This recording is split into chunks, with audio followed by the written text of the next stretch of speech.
Здравейте, вие сте с първи епизод на нашия подкаст Здравето ми. Аз съм Калин, това е нашия гост Мартин Петров, с който днес ще си говорим по здравословни теми. Здравето ми.bg е платформа за, както казах, медицинско насочване, където вие влизате, абонирате се. Абонамента ви дава 6 консултации за годината, т.е. годишен абонамент. И зад цялото това нещо седи кол-център на няколко нива, общо 3.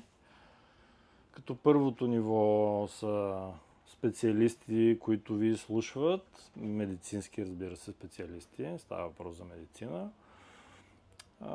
И събират информацията за вашето здравословно състояние. Имаме въпросник, който ви изпращаме, ако си пишете на чата, или ви питаме, докато си говорим по телефона с вас. И така най-точно събираме цялата информация, т.е. ние си създаваме картината за вашето състояние. След това, второто ниво, са специалисти, общо практикуващи лекари, си го представете, които започват да разсъждават по вашия въпрос. Тоест, тук целта е да разберем за какъв лекар сте. Тоест, вие имате вече специалисти, които работят за вашето спокойствие, вашето здраве, т.е. да сте ориентирани за какъв специалист сте. Обаче има случаи, в които казусът е малко по-заплетен, по-сложен. Повечето от вас, предполагам, са се сблъсквали с такива ситуации, където не могат да си разрешат проблема от първия път. Тогава ние имаме трето ниво на специалисти, вече над 600 лекари, които ни консултират, т.е. консултират нашите общо практикуващи лекари, които анализират вашия случай. И се получава един холистичен подход към вашия проблем. Това е в общи линии идеята на платформата. Проектираме от 13 години, много работа хвърлихме, за да може както на нас, защото и ние сме си потребители на продукта, така и на хората, които се доверят, да им свършиме най-бързо, коректно работа, без да се притесняват къде ще намерят лекар, за какъв лекар са и така. То общо взето това прави нашата платформа и идеята на подкаста е да каним гости като Мартин, който е с 25 години опит в медицинската сфера и последните 10 години той се занимава фокусирано с онкология. Работи в фармацевтична компания и осигурява най-доброто лечение на онкоболните. И общо взето, мисля, че това е най-общо казано, най-общо казано. Така, първата тема е през какво минава пациента, когато разбере, че има медицински проблем. Първо, благодаря за поканата, Калин.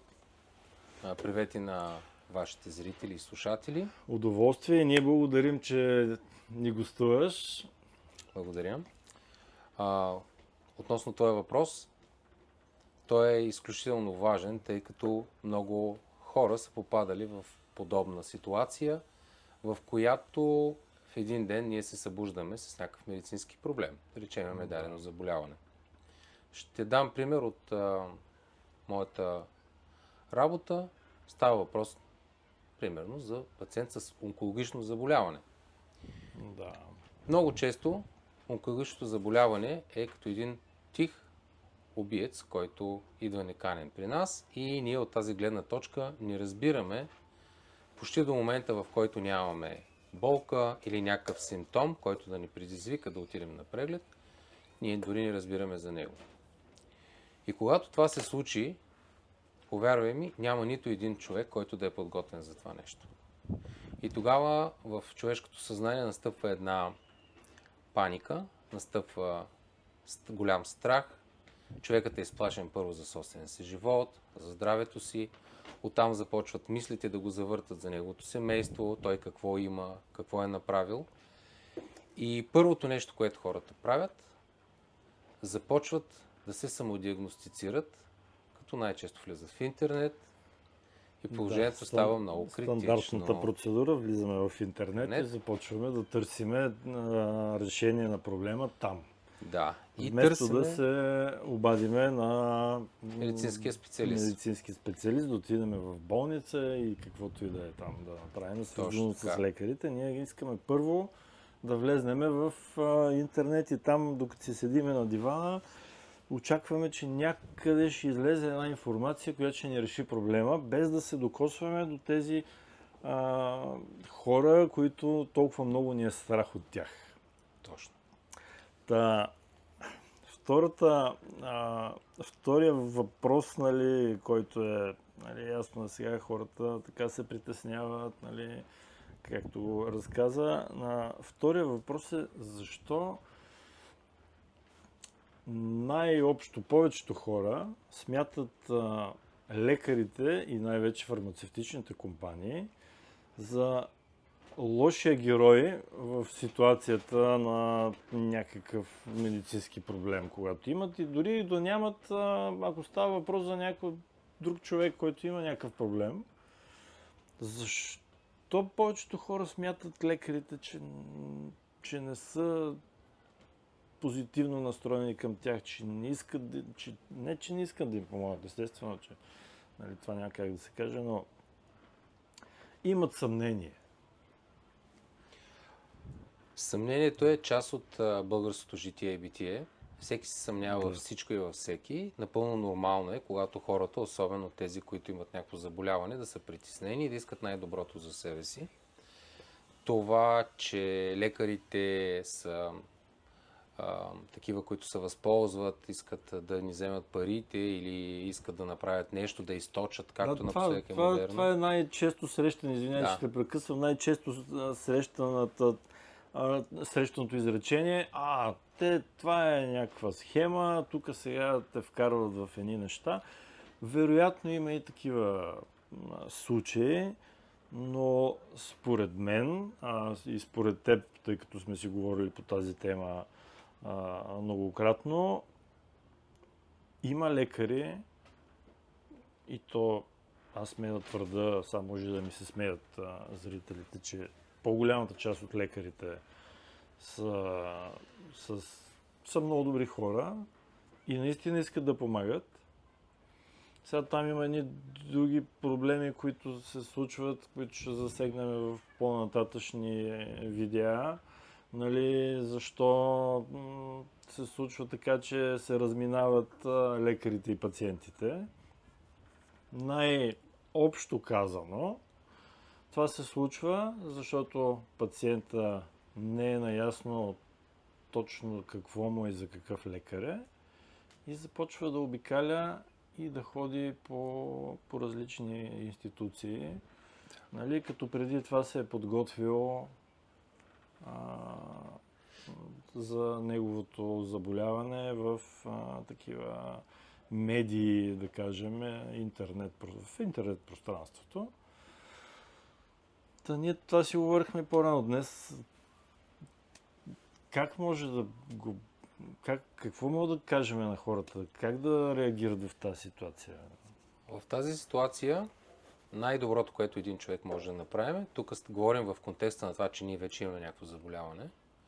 Първото е да ни влизаме в интернет и да търсиме в интернет симптоми, които наподобяват нашите, защото всеки човек е специфичен и дори да има нашето заболяване, той се лекува по абсолютно различен начин. Няма абсолютно еднакво лечение, защото самите хора сме индивидуални и подходът е индивидуален към всеки един от нас. Да. Това е най-важното. Да не търсим в интернет, да не си създаваме излишни страхове, различни очаквания, които после не изпълнени да посочваме за това виновни, най-често лекарите. Да, може би това е причината, извинете, че те прекъсвам пак.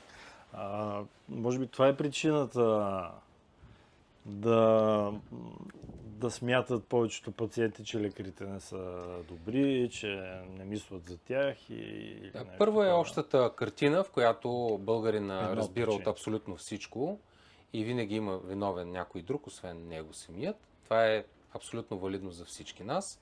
За това, че не може да се сърдим на хората, но Да. те до този момент разбират по този начин нещата. До момента, докато обаче не станат пациенти. Да. Това И аз картината имах- коренно се И променя. аз имах скоро един случай, както се вижда пръста ми с лепенка. Да. Дори за нещо толкова простичко, като да ти се отлепи тук ноката, случва ми се стотици пъти. Поради най-различни причини, защото се занимавам и с такива по-екстремни спортове. И знам какво се прави. Разбира се, занимаваме се и с медицина. Обаче просто човек се паникьосва и отидох до аптеката и си взех йод чист и му сложих компрес с йод и си изгорих пръста, разбира се. Смяха ми се после нашите консултанти, Да. защото аз не им се обадих, ами на своя глава си отидох и си сложих йод. Ето това е един пример как хората се молекуват сами. В случая само И на пръста. следващия ден отидох и си казах какво точно ми трябва, вече успокоен и Да. нали, с така чисто съзнание и с така... То не е срамно, а смешно ми стана, защото нали, такава е ситуацията. Ясна. Да. Показна какво не трябва да правим, когато имаме проблем. Да, и това е за пръста. А когато има някакъв много по-сериозен проблем, тогава нямаме... Аз лично вече почвам да смятам, че ние нямаме право да разсъждаваме по тази медицинска тема, особено когато сме притеснени. Абсолютно. Тъй като отговорността в този случай за нашето здраве вече преминава към специалистите, които са лекари и всякакви други хора, свързани с здравето ни. Така че за мен пътя е да се доверим на лекарите. Абсолютно. И това е сега нали, момент за реклама. Всъщност ние точно това правим. Заставаме зад гърба на пациента и даваме мнението на специалисти в областта, в която той има проблем. Тоест не е достатъчно само да питаш просто някой лекар, ами трябва да е специалист в тази област, в която ти имаш проблем. Тоест ако имаш проблем с очите, не питаш някой травматолог. Или приятел. Комшия. Да, това вече е нали, стандарта. Да Познаваш ли някой? Имаше някой, имаше човек. Да, Нали, да. Ние се опитваме да сме този човек нали, за всички. Нали, в рамките Мога да дам пример от... в рамките на шегата. Нали, ние сме вашия човек. Точно така. Вие сте техният човек.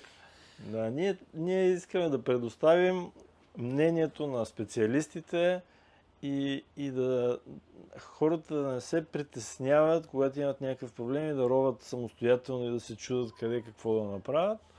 Ние искаме да им дадем възможността да получат подкрепата на специалисти в техния конкретен казус. На време. На време, да, както пише тук на Барбарона. Намираме точния лекар на време. Което е много важно.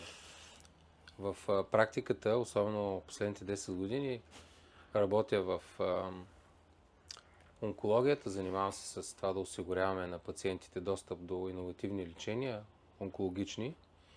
Най-честата грешка, която допускат хората, да неглижират здравето си и когато стане късно, те да отиват в болницата или при техен личен лекар и така нататък. Тогава вероятността, особено в сферата на онкологията, времето е изключително ключов фактор, защото хората нямат причина да се забавят. Времето е равносилно за тях на живота. Затова, че най-нормалното нещо е, оставяйки всички народопсихологии на страна, ние да помислим за нашето си здраве и в този момент да имаме абсолютно доверие. От практиката е най-ясното, което трябва да направим.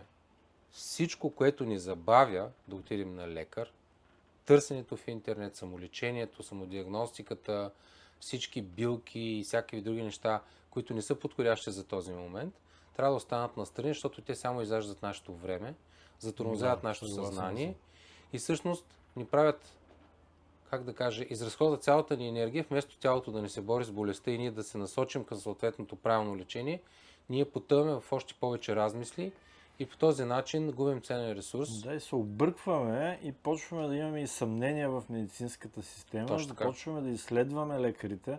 Ние това, което, нали, защото комуникираме постоянно с страшно много лекари и изобщо медицински заведения и така.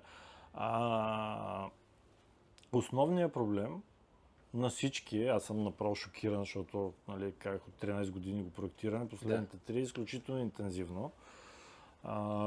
Комуникацията с лекари. Няма болница, в която да сме влязли и този проблем да не седи. Пациента идва подготвен. И само искат, нали, те го казват, не аз. Пациент идва подготвен и искат от лекаря само да инвалидира това, което са прочели. Сега става още по-страшно с там изкуствен интелект. А този изкуствен интелект, той черпи информация от това, какво пише в интернет. Тоест, той просто ви я дава малко по-бързо. Нищо повече. От гледна точка на това, че хората бързат, Да, има една много българска добре. поговорка, който бързо, бавно стига. Да. Що се отнася до здравето, ние нямаме възможност да грешим там. Затова, че бързата работа, срам за майстора, друга поговорка. Да. Хората много често грешат, защото смятат, че когато нещо им се достави бързо и валидира техните съмнения, които те пък са получили следствие на това, че са имали огромният опит от няколко дни ровичкане в интернет, всъщност показва само едно единствено нещо, че се бавим по всевъзможни начини Да, и и не стигаме пречат там, на докъдето лекарите. трябва. Пречат, защото всъщност Не ги слушат. те идват при лекарите, за да им напишат рецептата и да им кажат това, което те искат. И това е за немалко хора се от нас така. И да си изпишат едни тонове лекарства. И после фармацевтичните компании са виновни. Да, защото когато не си диагностициран на време и правилно, и каквото и да вземеш, дори да вземеш най-доброто лекарство, то когато не е дадено тогава, когато се налага, всъщност няма абсолютно ефект върху пациента и създава впечатлението, че не Но работи и аз че имам не се чувството, случват че нещата. повечето хора търсят някой друг да е виновен за техния Това е проблем. така. Винаги е било така. Значи много е важно някой друг да е виновен, някой да се прехвърли отговорността и всячески бягаме от това ние да си вземем нашето здраве в ръцете си и ние да сме си отговорни за него.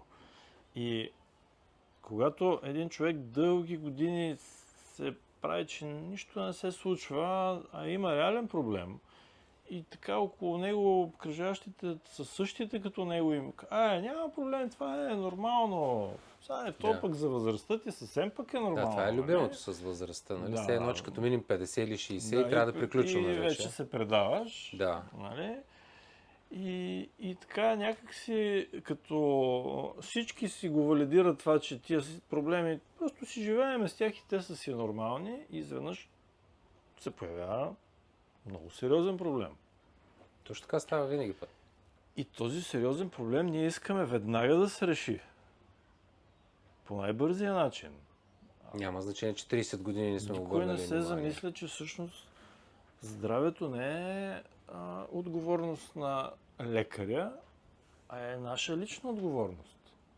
Това е точно така. Аз съм имал същия проблем доста дълго време в живота си, нали, докато ги осъзная всички тези неща. Слава Богу, чука на дърво. Нали. Съм оцелял, но това осъзнах, че всъщност наша лична отговорност е да се храним здравословно, защото храната ни лекува. Наша лична отговорност е да се движиме. Нали, някой казва да спортуваме, достатъчно е да се движим. Точно така. Не всеки обича да спортува или иска да спортува. Да си се движите просто, да се разхождате или там. Можеше да направим специална тема за как да се движиме. За някои хора, които имат нужда да им се каже точно как.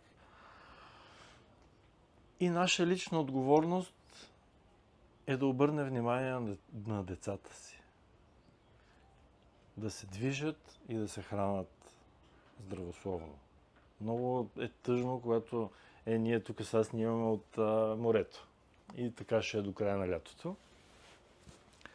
Защото тук се мъчиме на едно крайбрежие. Няма да правим реклама сега. Българско крайбрежие. Българско, да, изберете българското.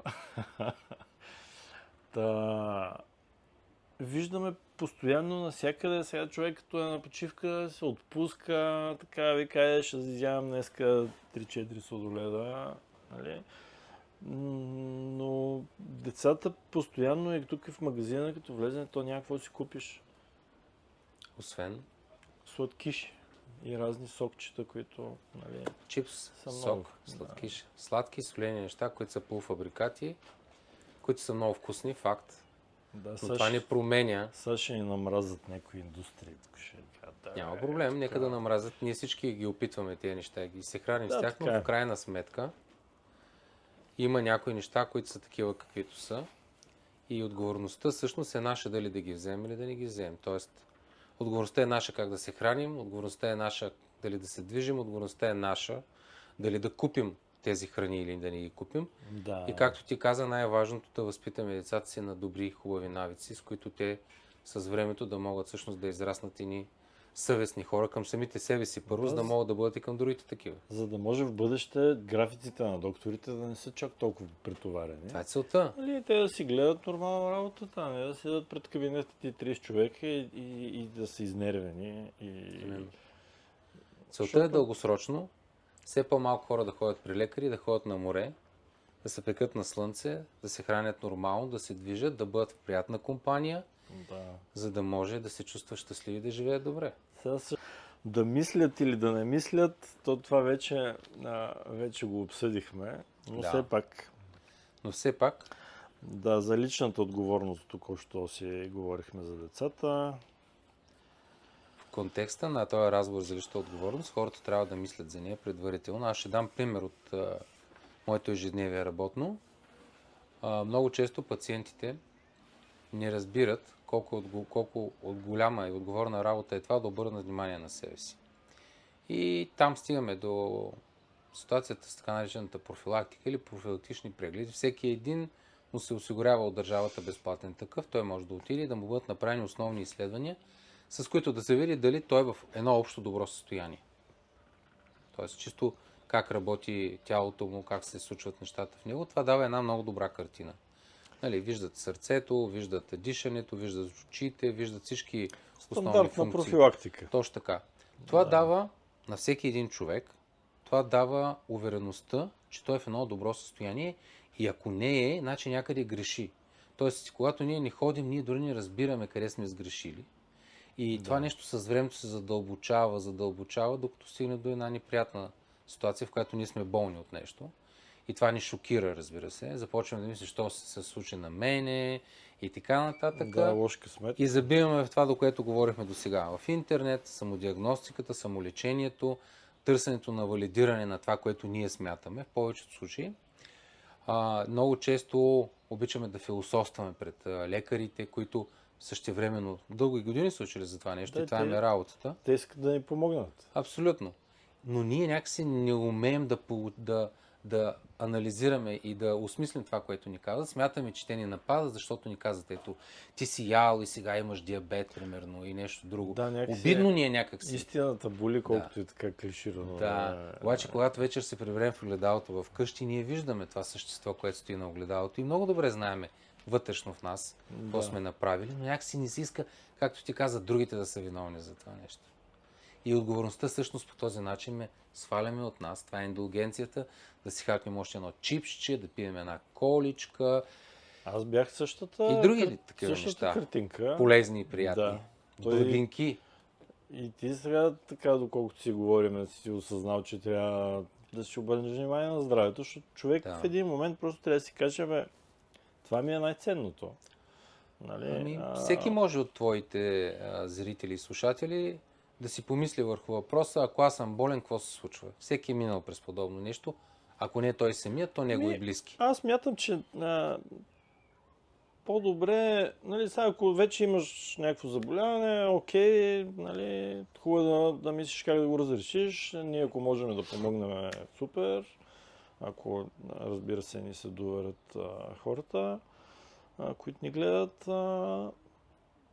Но ако човек е здрав, единственото, което трябва да му седи на дневен ред е как да е здрав всеки ден. Тоест как да живее здравословно. Не да живее в страх, поне аз така смятам. Не трябва човек да живее в страх от някакви заболявания. Тоест аз сега ям това и това, защото за да се предпазя от Алцхаймер, да кажем, или от диабет. И те да ни разбират какво Нали, ядат, не могат да се насладят на храната не е дори. окей да живееш в страх Да.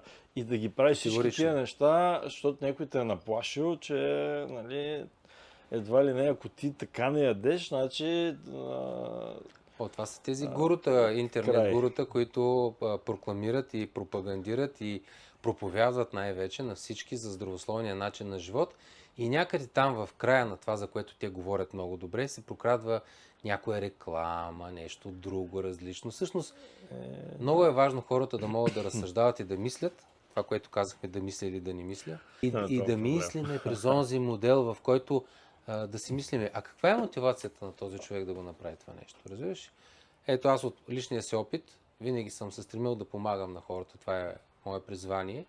И когато в ежедневието ми звънят различни приятели, близки, дори и хора на мои приятели, аз винаги съм гледал да им помогна. И аз изключително много така се очудих, когато ти ми представи своята идея преди време, защото реално това беше това, което правя аз за определен кръг малък от хора, най-близките ми. Много хора го правят и Да. всъщност ние това искаме да направим, да обединим всички тези хора, които искат да помагат, като в това число са огромен процент лекари, Да.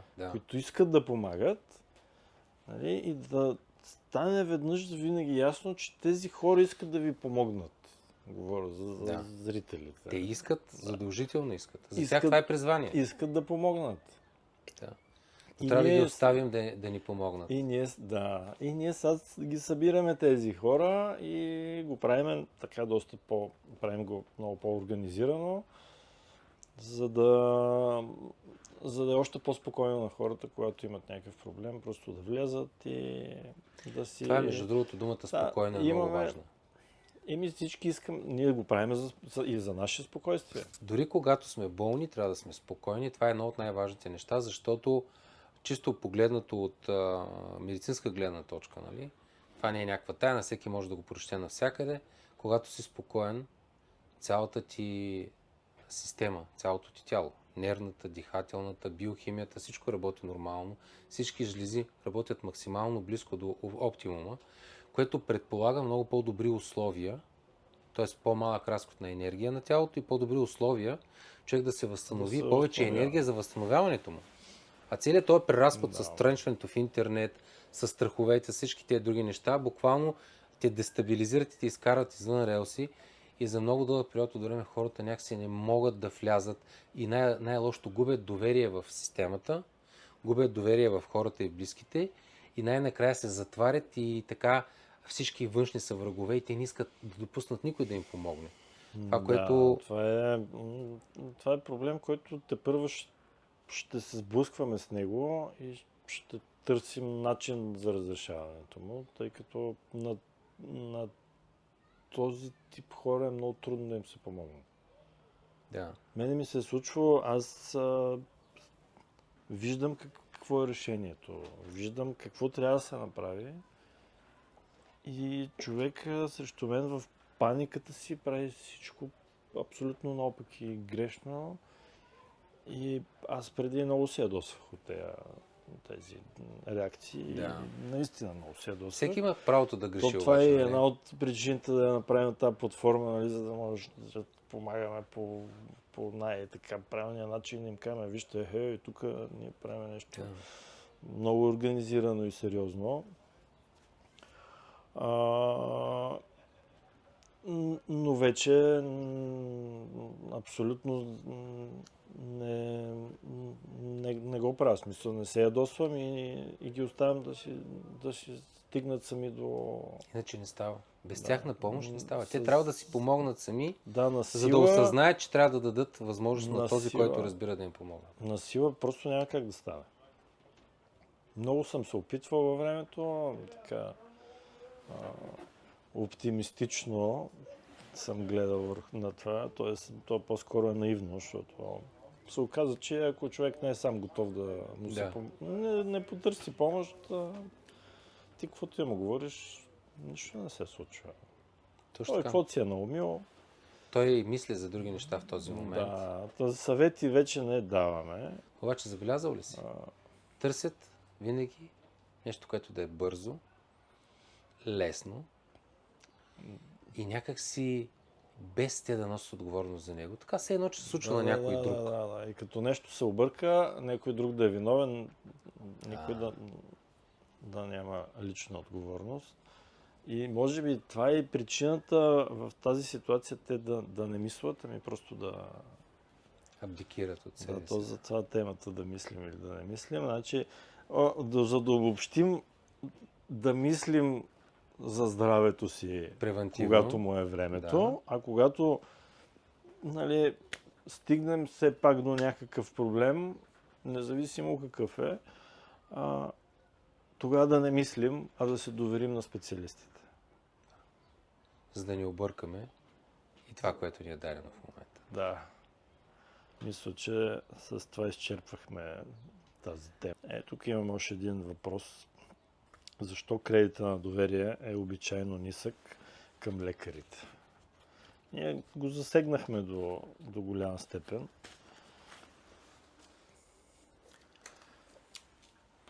Принципно, лекарите са много специфична част от нашето общество. Знаете, уж дълги години, специализират дълги години. Напоследък нали, чуваме за всички тези ситуации в здравеопазването. Те от една страна имат много висок кредит на доверие от определени части от обществото, от други части те нямат. И пак казвам, това до някъде е свързано с това, че хората масово не се опитват да вникнат в същността на нещата. Те просто оставят хора около тях да им влияят с мнението си. Така е по-лесно да нападнеш. И оттам вече това нападнеш, задълбава. да. Дали, защото моето така виждане общо е, че лекарите като цяло се ползват с висок кредит на доверие. Като цяло Както така. каза и ти. Обаче в така разговор, независимо на маса, най-общо казвам, най-често, даже предимно, когато е така в неформална, когато няма някакъв конкретен проблем, просто става въпрос за лекари, защото ние нали, с това се занимаваме и отваряме тази тема. Да. И абсолютно задължително се намира някой, който да каже, май ги тия или няма добри лекари или нещо негативно да се каже. Нали. И ние това вече така, аз не му обръщам внимание. И така трябва. Да, и може би хората имат нужда нещо да са негативни по някаква причина или да имат, защото може да не става въпрос за лекарите, може да става въпрос за автомонтьори или за водопроводчици или това за... Това е старо българско правило, че програмисти, всичко е окей на тази маса, нали? Извън тази маса обаче всичко и е възможно да се обсъжда. Така има една тенденция за каквито и да е хора да се говори, има така негативна нагласа към тях. Има, разбира се, от първото нещо, което ние много обичаме хората да обобщаваме. Така, като кажем лекарите и нали, едва ли не абсолютно всичките хиляди лекари в България. Може би става въпрос за някой друг Всеки е сгрешил, всеки е направил някаква според простъпка. мен те дори не го вярват. Те просто са го чули някъде и искат да го повторят, Такъв за е да са дневният ред. интересни Това в се разговора. говори, да. Това е вече народопсихологията ни е така. Да. Да обобщаваме и така щекотливи теми да поставяме на масата, за да може да бъдем център на вниманието. Но аз не бих обръщал внимание на тези неща. Да, и ние Пак вече казвам, когато спряхме. настъпи момента и всеки, а той ще настъпи за всеки един от нас категорично в някакъв период от живота ни, тогава това са хората, на които се опираме като колони. Затова нека да ги оставим хората да си гледат работата. Сред тях винаги ще много има ти благодаря за това такива изречение, хора, защото е много важно. които ще ги хейтят, казано на чист български език, които ще плюят по тях и които в един момент няма да ги оставят да свършат работа. А сред самите лекари пък ще има такива, които винаги ще искат нещо повече и по-малко, ще направят съответните неща, които не са хубави за обществото, но това не прави масово българския лекар. Абсолютно. Да. Той в нашия народ ги има тези хора. Аз имам поглед, такава по-мащабно в здравеопазването и в Европа, и така извън Европа. И така, общото мнение е, че нашето здравеопазване е на много добро ниво. Това е факт. Българина... Но ние си обичаме пак да си кажем, тук просто... няма пари, това не е достатъчно нещо, и някакъв така. проблем има и така. Ще дам един пример. В Германия съм студент. Да. И там не можех да започна магистратурата си, работата по магистратурата си 2 седмици. Защото я нямаше жената, която се занимаваше в факултета на университета в Германия, нямаше я в отпуска. И нямаше кой да ми предвижи документите. И след 2 седмици тази жена се бе се върнала на работа, документите ми бяха предвижени към застрахователя, който да ми осигури здравната осигуровка като студент. И аз не успях да вляза в самият университет, вътре в лабораториите, в които всъщност трябваше да правя магистърската си работа. И това много ме шокира тогава, защото хората имат ясни правила. Няколко месеца по-късно, при инцидент в лабораторията, аз вдишах тежки метали, които всъщност влошиха здравето ми буквално за секунди. И получих такъв тип симптоматика, която беше дори видима. Самият факт, че вече имах съответната здравна застраховка, моментално бях влязъл в болницата, бяха направени всички процедури, всичко беше наред. Що го казвам? Защото много често българин се опитва да говори така, но той не знае, примерно, че някой в Англия може да чака 6 месеца, за да отиде при специалист. Да. Той се обажда, примерно, на здравето ми и след 2 часа е при специалист. Това го няма никъде. Да, факт е, че нашето здравеопазване не е най-перфектното, но нашето здравеопазване продължава да бъде едно от здравеопазванията, при които хората имат най-лесен достъп до специалисти, до лекари. Съответно, няма какво да се лъжим, дори до лекарствени продукти, което го осигурява държавата в лицето на съответните здравни учреждения, които работят по тази тематика. И да, факт е, че не е перфектно, факт е, че някой доплаща, факт е, че доплащане обаче има и в други държави. И не е перфектно, но го има и много хора, които не са вникнали в същината на този проблем до там, за да могат наистина да видят какво се случва и по другите държави, за да я смериме. Ние казвам, да, но там е страхотно, там е така. То е така. Въпросът е, че там ти нямаш такова здравеопазване като нашето, чакаш 6 месеца и когато влезеш, в зависимост от това каква е застраховката ти, ти можеш да си позволиш съответният лекар и съответното лечение.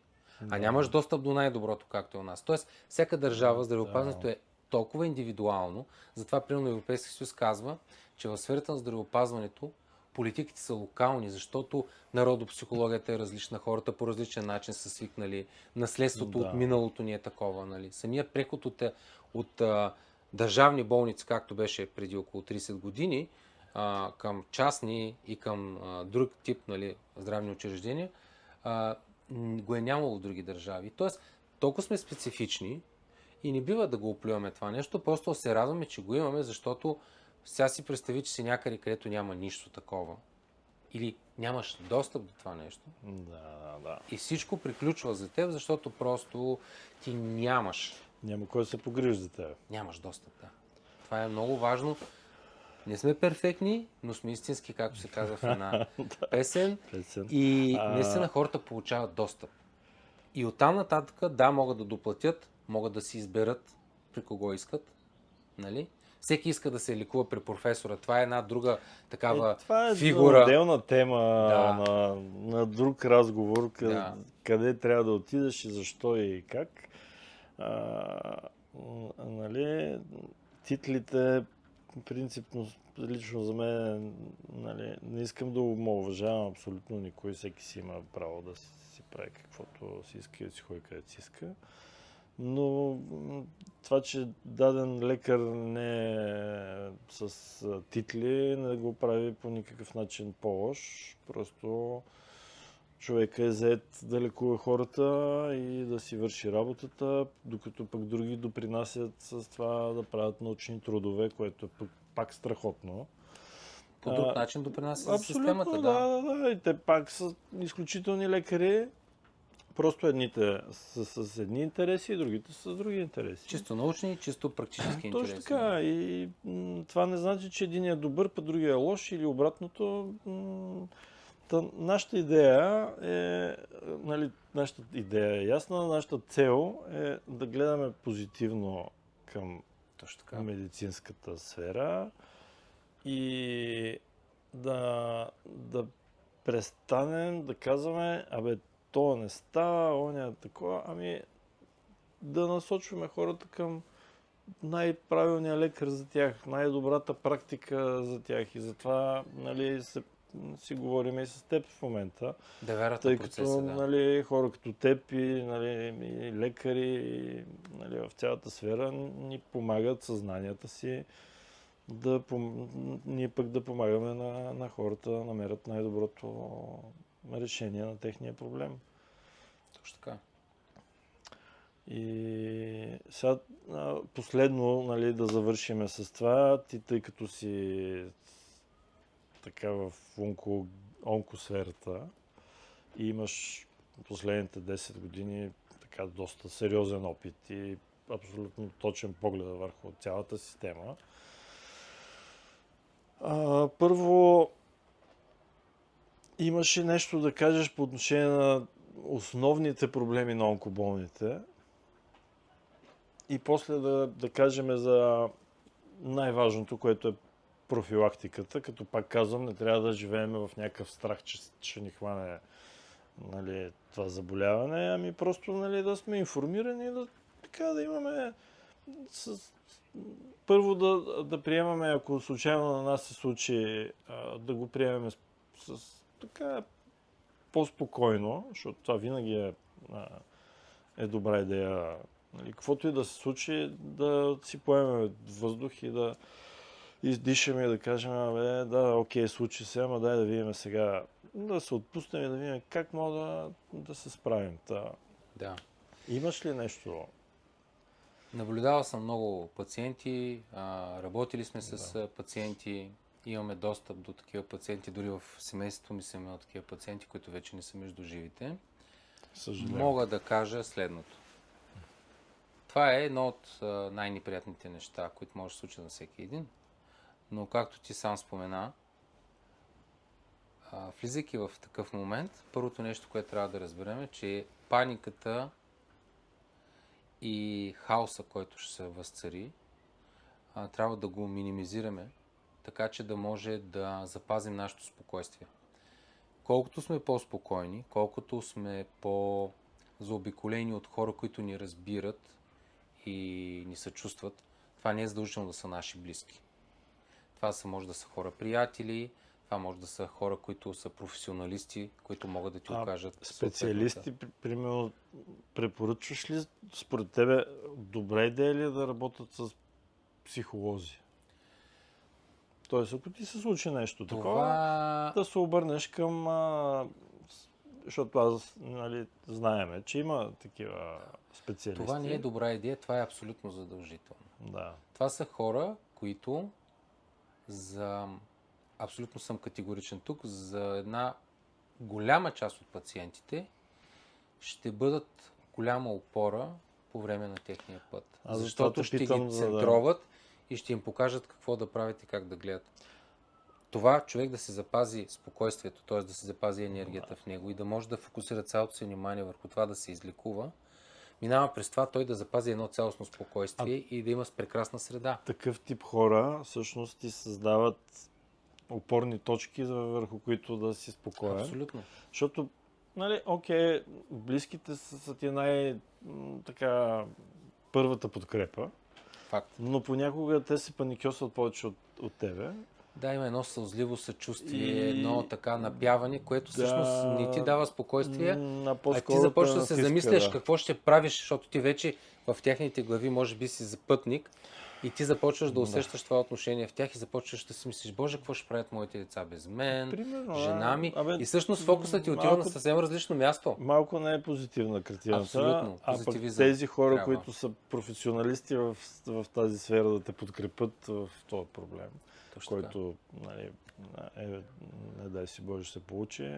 Да. Мога да кажа няколко важни неща. Опора. За пациенти, които вече е установено, че са или има съмнение, че са болни от някакво раково заболяване, първото нещо, което трябва да се свържат с лекар, т.е. да отидат в болница,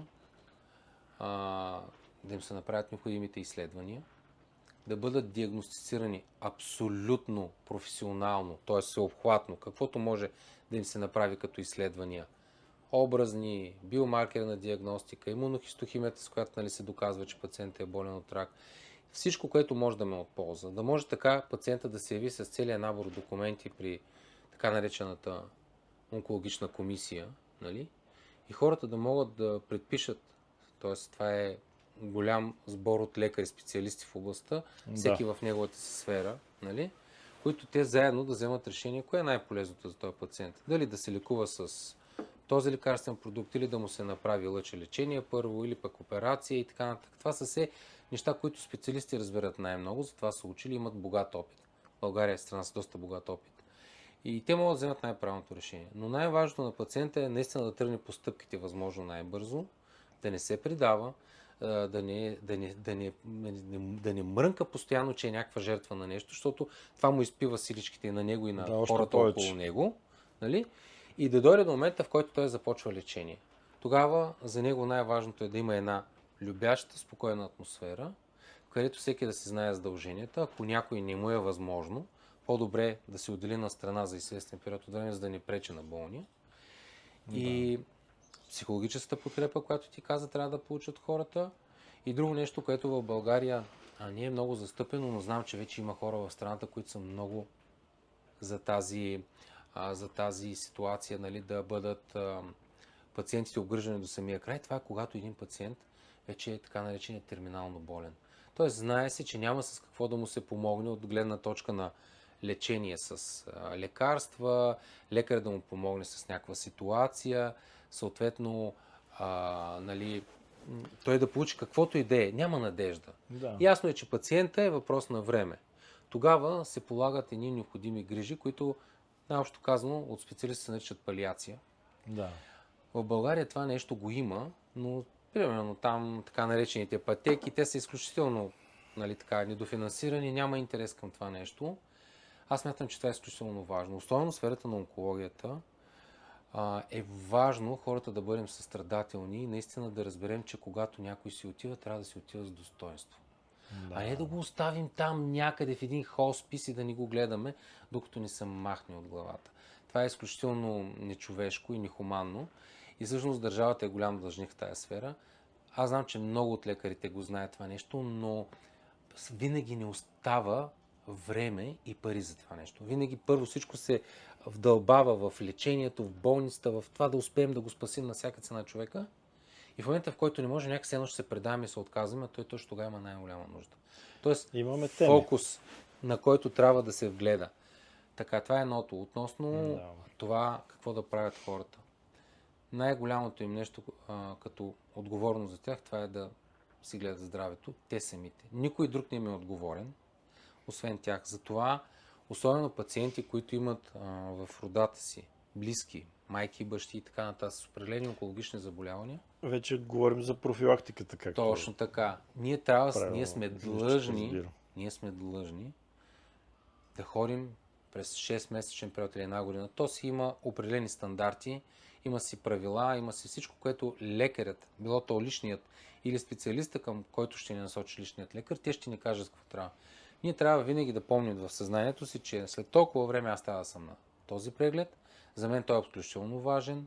Да речем, примерно, в нашето семейство нали, имаше рак на гърда. Тоест, моята сестра, тя вече знае и ходи постоянно на прегледи. Тя знае, че това нещо е важно за нея, защото вероятността тя да се разболее е много по-голяма, отколкото ако това нещо го нямаше в нашето семейство. Също така, профилактиката... Има наследствен фактор. Има наследствен фактор, категорично, тъй като в повечето ситуации лекарите Ние вече по-рано откриват. говорихме за този наследствен фактор. Всъщност, какво е според тебе наследствения фактор? Наследственият фактор... Защото това беше много интересно и за мен. Да, беше интересно много е. интересно. Има много нови направления в науката. Това мисля, че, извиня, че те прекъсвам, мисля, че е важно да го знаят зрителите. Именно, да. Независимо ако какво може е да го заболяването, споделиш. дали е някакво автоимунно заболяване или онкологично заболяване, Да. всяко едно заболяване има някакъв корен някъде. Нали? И в повечето случаи, особено, давам примерно с автоимунните заболявания. Автоимунните заболявания най-общо означава, не случайно се нарича по този начин, нали, че всъщност нашият организъм атакува нас самите по някакъв начин. И има една нова наука, която аз наистина вярвам, че тя ще се развие страшно много в следващите години, нарича се епигенетика, която най-общо казано заявява, че условията, в които ние живееме, са важни до толкова, доколкото как ние ги възприемаме. Тоест, изключително е важно ние, всяко едно човешко същество, да е осъзнато, да може да мисли правилно и най-вече да може да разбира какво се случва около него.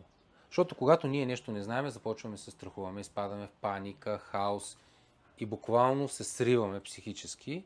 Това дава голямо отражение към нас. И затова аз вярвам, че с времето все повече научни доказателства ще има към това, че наследствеността се предава.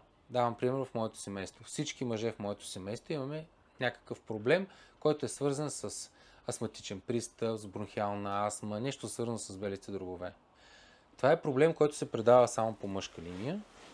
И е интересно, че когато се гледаш назад във времето, ти разбираш, че всички ние сме имали и ние същи модели на поведение. Ние всички и по един същи начин сме гледали на нещата. Така наречената Към наследственост. така наречената наследственост. Но тя не се изразява само в един ген, който те прави жертва. Да, Не е така. Ама това, което по-интересното, което спомена, че това има психологически корен. Абсолютно. Цялото нещо. Всъщност как ние гледаме на една ситуация? Това е най-важното нещо. Епигенетиката се занимава с психологическия корен на занимава се с това как ние възприемаме света около нас. Т.е. как ние реагираме на всяко едно нещо, което ни се случва. Т.е. тя казва, че каквото и да се случва, всеки един от нас го възприема по различен начин. Когато един човек не е осъзнат достатъчно, т.е. тук вече говорим за емоционална интелигентност, което е, може би... Сега да не тръгнат на курсове по емоционална интелигентност. Това е много добре за всеки един човек. Идеята е, че това е нещо, което трябва като тема, което може да се развие. Емоционалната интелигентност на хората страшно много помага, да могат те да се опознаят. И да знаят как реагират, какво правят. Но много е общо казано, но най-важното хората трябва да разберат е, че наследствеността се предава от начина, по който ние разбираме нещата как се случват. А той се предава от навиците ни, това, което казахме. Това е изключително да научим ценно. децата си какво да правят и как да правят. Всеки един от нас може да прекъсне едно такова състояние, като стане по-осъзнат, осъзнае го в степен такава, че да може да разбере какво трябва да прави и как трябва да мисля за дадена ситуация и това да го предаде на децата си. Това всъщност е един опит, който ние предаваме на децата си и по този начин наследствеността няма да експресира в нашите гени в последствие. Аз вярвам в това нещо. Изключително ценно, което казваш. И всъщност хората трябва да се обърнат много внимание на психичното здраве, което е една безкрайна за да обобщим, тема.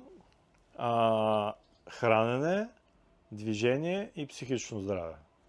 Това са трите Да. стълба, върху които да стъпим, Съвременният човек трябва да за стъпи да в сме тези здрави три не стълба, само да. за профилактика на онкозаболявания, ами за каквито За и да всяка било. една друга профилактика. Ние Да. просто сме длъжни да обърнем внимание на нашето си здраве и това става Ами, превентивно страхотно. чрез профилактиката. Аз мисля, че това е чудесен финал за днешния ни подкаст. Благодаря. Марти, много ти благодаря, че ни беше гост. И така, драги зрители, благодарим, че ни гледахте и ви пожелаваме да сте много здрави от здравето ми.